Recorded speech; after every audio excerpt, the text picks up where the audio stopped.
일본 정부가 병원 그리고 약국에다가 마이너버 카드 리더기를 설치하게끔 강제했습니다. 리더기 가격의 10만엔 정도는 병원이 지불을 하게 되고 나머지 금액은 정부에서 보조금으로 한다고 하는데 그 보조금이 뭡니까?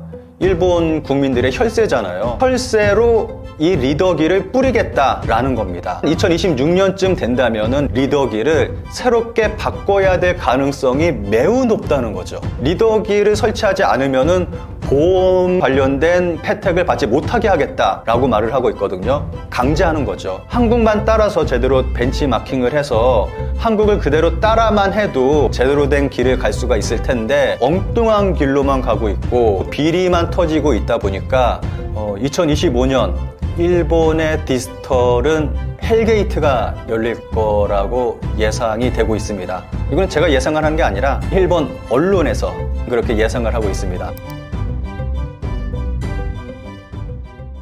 최근 일본에서 마이넘버와 관련해서 엄청난 행정 비리가 터졌다는데 마이넘버란 무엇이고 어떤 비리가 터진 건가요?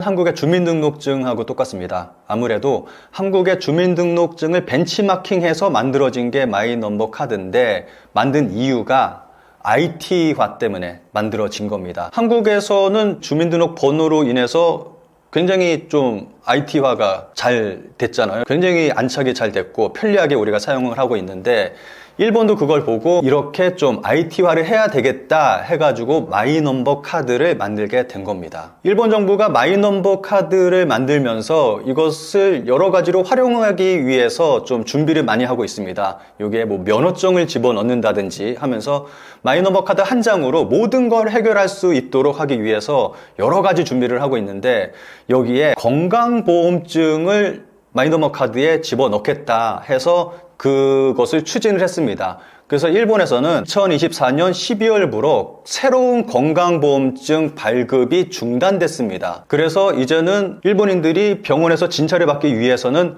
마이넘버 카드가 필수가 된 상황입니다. 그런데 일본 정부가 이 마이넘버 카드를 가지고 병원에 갔을 때 본인 인증을 해야 된다라고 이야기를 하면서 본인 인증 리더기를 설치를 해야 된다 하면서 이걸 강제를 했어요. 그래서 일본 병원 그리고 약국에다가 마이너버 카드 리더기를 설치하게끔 강제했습니다. 이 리더기의 가격이 한 40만엔에서 100만엔 정도 하는데 하나로 약 400만원에서 1000만원 정도 절대 저렴하지 않는 가격이죠. 그리고 그 많은 병원과 약국에 이것을 설치하게끔 강제를 했습니다. 여기서 리더기 가격의 10만엔 정도는 병원이 지불을 하게 되고 나머지 금액은 정부에서 보조금으로 한다고 하는데 그 보조금이 뭡니까? 일본 국민들의 혈세잖아요. 혈세로 이 리더기를 뿌리겠다 라는 겁니다. 게다가 이것을 이용하는 병원에서는 한 달에 10,000엔에서 20,000엔 정도의 이용료를 회사에 지불을 해야 돼요. 그러니까 10만원, 20만원 정도를 매달 이용료로 지불을 해야 되는 거죠. 지속적으로 돈이 나가게 또 되는 겁니다. 이 규모가 어느 정도냐 하면은 일본 전국의 병원, 일반 진료소, 치과를 합치면은 18만 시설이고 조제 약국이 약 6만 시설, 그러니까 총 24만 시설 정도의 카드 리더기가 필요하게 된 겁니다. 정말 많은 시설에 이 카드 리더기가 들어가게 되는 거죠. 근데 문제는 여기서 끝나지 않습니다. 2026년에 일본 정부가 마이넘버 카드를 새롭게 바꿀 계획을 세우고 있거든요. 그런데 이 마이넘버 카드가 새롭게 바뀌게 된다면 현재 지금 설치되어 있는 카드 리더기에 대응되지 못할 가능성이 매우 큽니다. 게다가 올해 2025년에 이 마이너버 카드를 스마트폰에 넣을 계획을 세우고 있습니다. 그런데 이 리더기가 또 스마트폰을 대응하지 못합니다. 라는 거는 이 최소한 2026년쯤 된다면은 이 리더기를 새롭게 바꿔야 될 가능성이 매우 높다는 거죠. 근데 이게 좀 이해가 안 가는 게 소프트웨어만으로도 해결이 가능한 겁니다. 만약에 본인 인증을 한다면은 그냥 태블릿 하나 놔두고 거기서 뭐 본인 인증하고 뭐 QR코드로 찍는다든지 충분히 소프트웨어로 해결이 가능한 건데 일본 정부에서는 그 리더기를 강제화해서 리더기를 설치하지 않으면은 보험 관련된 혜택을 받지 못하게 하겠다라고 말을 하고 있거든요. 강제하는 거죠. 그러니까 소프트웨어로 간단하게 해결 가능한 건데 이 하드웨어를 강제로 설치하게끔 하고 있는 겁니다. 그런데 이게 좀 얘기를 듣다 보시면은 뭔가 이상하다라고 생각을 하실 거예요. 최근에 기사가 나온 게 있는데 이 기사 제목을 제가 좀 읽어 드리도록 하겠습니다. NTT 그룹 1265억엔, 후지츠 713억엔, 자민당 대규모 스폰서가 마이넘버 안건을 대량 수주하고 있었다. 그러니까 몇몇 대형 회사가 자민당에다가 정치 헌금을 주고 그 대가로 마이넘버 카드에 대한 그 사업권을 얻어갔다는 거예요. 그러니까 이 리더기도 그 회사들이 이 리더기 사업을 독점을 해서 이렇게 사업을 하고 있다라고 볼 수가 있는 거죠. 만약에 그렇지 않다면은 제대로 진행을 한다면은 단순하게 소프트웨어로 그냥 해결할 수 있는 건데 굳이 이 리더기를 큰 돈을 들여가지고 이 전국 병원과 약국에 이렇게 설치를 강제화할 필요는 없는 거죠. 이렇게 오류가 심각한데도 불구하고 일본 정부는 왜 강행하고 있는 건가요? 아무래도 일본 정부가 이러한 일을 강행하고 있는 이유는 IT화를 진행을 하겠다, 디지털화를 진행을 하겠다라는 명목으로 이러한 일들을 벌이고 있는 건데, 그런데 좀 이상한 일들만 벌이고 있으니까 항상 비리만 빵빵 터지고 있습니다. 일본에서 뭐 디지털화를 진행을 한다고 하면서 가장 먼저 한 게 디지털청이라는 것을 만들었습니다. 그런데 이 디지털청이라는 곳이 비리의 온상이에요. 항상 문제만 만들어내고 있는 게 이 디지털청입니다. 지금 말씀드렸듯이 이러한 일들을 벌이고 있는 게 디지털청이에요. 이 디지털청이 자리하고 있는 것이 도쿄의 롭봉기 힐즈라는 곳에 자리하고 있습니다. 여기가 그 월세가 굉장히 비싼 곳이거든요. 굉장히 비싼 곳에 굳이 일본 정부 기관이 들어가 있을 필요는 없잖아요. 월세를 한 달에 수십억 원씩 내면서 여기에 자리하고 있는 거예요. 이것 때문에도 말이 많거든요. 뭐 어디 다른 곳에 조용한 곳에 자리하고 있어도 충분히 사업을 진행을 할 수 있는 건데 이러한 일들을 벌이고 있습니다. 뭐 아무래도 표면적으로 이야기하는 거는 디지털화를 진행하기 위해서 좀 더 효율적으로 IT화를 진행하기 위해서 말은 하고 있는데 그런데 항상 보면은 잘못된 길을 가고 있죠. 일본이 정말 제대로 마음 먹고 디지털화를 진행하겠다라고 한다면은 제대로 진행을 할 수 있을 거라고 생각을 합니다. 한국은 정말 잘 진행을 하고 있잖아요. 한국만 따라서 제대로 벤치마킹을 해서 한국을 그대로 따라만 해도 어느 정도 실패를 줄이고 제대로 된 길을 갈 수가 있을 텐데 일본은 전혀 엉뚱한 길로만 가고 있고 그리고 계속해서 비리만 터지고 있다 보니까 제대로 된 디지털화가 이루어지지 않고 있는 거죠. 2025년에 일본 디지털 행정은 어떻게 전망하시나요? 2025년 일본의 디지털은 헬게이트가 열릴 거라고 예상이 되고 있습니다. 이건 제가 예상을 하는 게 아니라 일본 언론에서 일본 사람들이 지금 그렇게 예상을 하고 있습니다.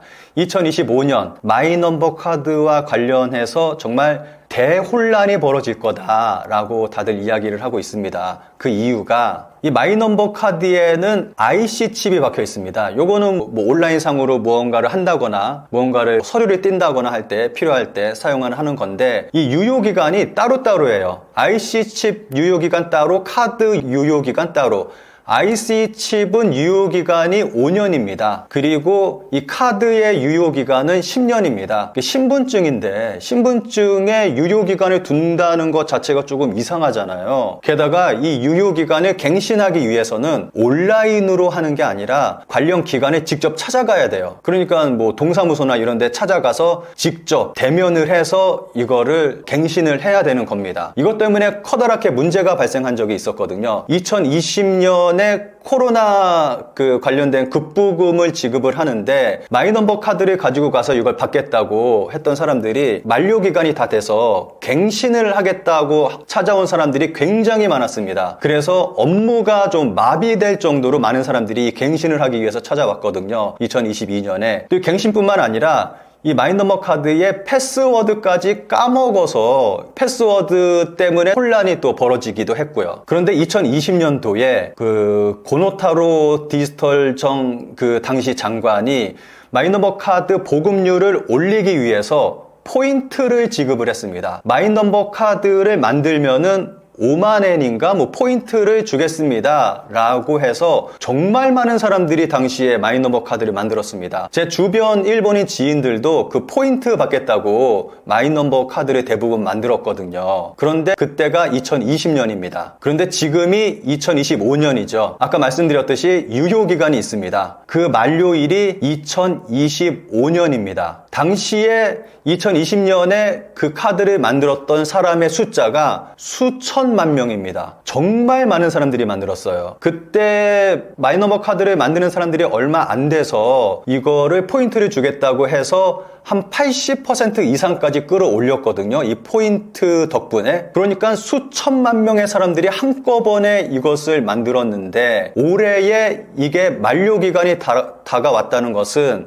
이 수천만 명의 사람들이 올해 이것을 갱신해야 된다는 거예요. 그렇다는 것은 이 수천만 명의 사람들이 관련 창구에 찾아간다는 거죠. 이것 때문에 일본에서는 정말 대혼란이 벌어질 거다. 정말 관련 창구는 지자체는 업무 마비가 될 거다라고 이야기가 나오고 있습니다. 제 채널에 달리는 댓글 보면은 한국이나 일본이나 똑같다. 뭐 이러한 말씀 하시는 분들 계시는데 뭐 실제로도 뭐 일본의 모습을 보고 있으면은 정말 한국의 모습을 보고 있는 것 같습니다. 서로 정말 비슷한 길, 정말 똑같은 길을 가고 있는 부분도 많이 있고 한데 저는 좀 다른 부분도 많이 있다고 생각을 합니다. 지금 보셨듯이 일본 같은 경우는 이러한 일들이 벌어지는데 일본인들은 목소리를 안 내요. 그러다 보니까 변화되는 게 없습니다.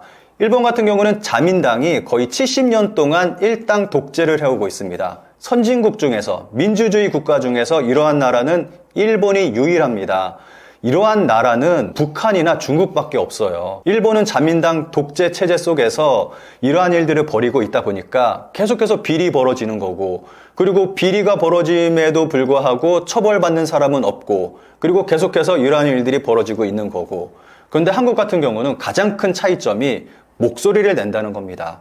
우리는 언제나 목소리를 내왔습니다. 그리고 항상 바꿔왔습니다. 이게 한국과 일본의 가장 큰 차이점이라고 생각합니다. 그리고 한국은 지금 좀 안 좋은 상황이라고 하더라도 바뀔 거라고 생각합니다. 분명히 더 좋은 길로, 일본보다 더 좋은 길로 갈 거라고 생각을 합니다.